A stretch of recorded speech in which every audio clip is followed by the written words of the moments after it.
Vieną kartą mums su seserimi Marcina esant virtuvėje ji ant manęs šiek tiek supyko ir liepė man už atgailą atsisėsti ant stalo, o pati daug dirbo, tvarkė, šveitė, o aš sėdėjau ant stalo. Seserys ateidavo ir stebėdavosi, kad sėdžiu ant stalo, kiekviena pasakė, ką norėjo. Viena sakė, jog esu tinginė, kita, kokia keistuolė. Tuo metu buvau postulantė. Kitos kalbėjo, kokia iš jos bus sesuo, tačiau nulipti negalėjau, nes sesuo man dėl klusnumo įsakė sėdėti tol, kol ji nepasakys, kada nulipti. Iš tiesų, kiek kartų per tą laiką likau išsižadėjimo aktų, vienas Dievas težino. Galvojau, kad sudegsiu iš gėdos.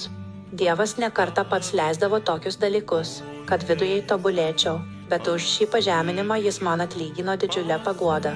Palaiminimo metu išvydau jį nuostabiai gražų. Jėzus pažvelgė į mane ir tarė, dukra mano, nebijo kentėjimų, esu su tavimi.